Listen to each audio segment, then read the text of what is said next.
Hej deltagere. I skal på workshop i forhold til arbejdet med elever med høj begavelse i skolen. Om lidt ses vi til en workshop, hvor vi skal være sammen på VIA. Og forud for at vi mødes, kunne vi godt tænke os lige at anbefale jer at se ind i nogle forskellige materialer, hvis tiden er til det.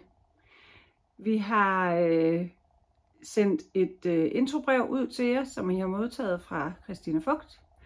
Og i det introbrev, der står der noget om kompetenceudviklingsforløbet og de forskellige elementer i det.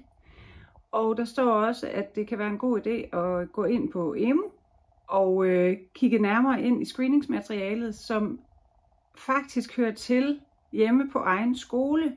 Så det vil sige, at når I ser os på workshoppen, så er det ind i hele feltet omkring elever med høj begavelse, forskningsfeltet og hvordan vi tænker didaktik kan imødekomme de behov, som elever i den målgruppe har. Så det vil sige, det der vedrører screeningsmaterialet, skal I faktisk sætte jer ind i igennem det materiale, der findes på EMU'en og i samarbejdet med ledelsen på jeres skole.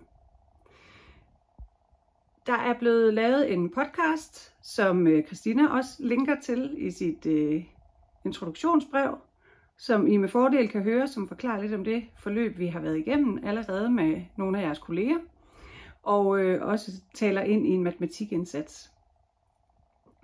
Det kan vi anbefale jer. Når vi ses til workshoppen, så deltager I måske på lidt forskellige vilkår. Nogle af jer er afsted som team med jeres ledelse, nogle af jer er afsted som selvstændigt team, eller måske nogle stykker fra en skole. Det prøver vi at tage højde for på workshoppen, så vi imødekommer de konstellationer, ligesom I er afsted i, og vi får videndelt på måder, der gør, at I kan inspirere hinanden.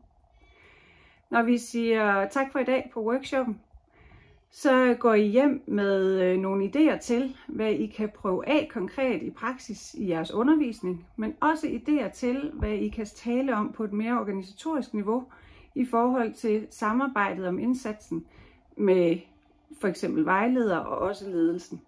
Så hvad er det for nogle skridt, der skal gøres hos jer, og hvad er det mest nærliggende at gribe fat i som det første?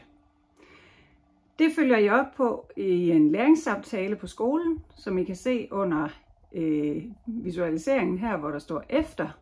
Der står læringssamtale på skolen, og det er altså mellem jeres leder, om det er en pædagogisk leder eller hvem det er.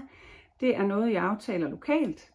Og den læringssamtale, den skal I have lavet sammen og sat tid af til, inden at vi så til sidst på en senere dato ses til et dialogmøde, hvor både en ledelsesrepræsentant for jeres egen skole og en af jer, som har været med på workshoppen, måske flere af jer, deltager, så vi kan fortsætte dialogen og få indsigt i, hvad er det egentlig for nogle gode greb, I får gjort jer i praksis, og hvordan kan I samarbejde med andre skoler også blive inspireret til at fortsætte.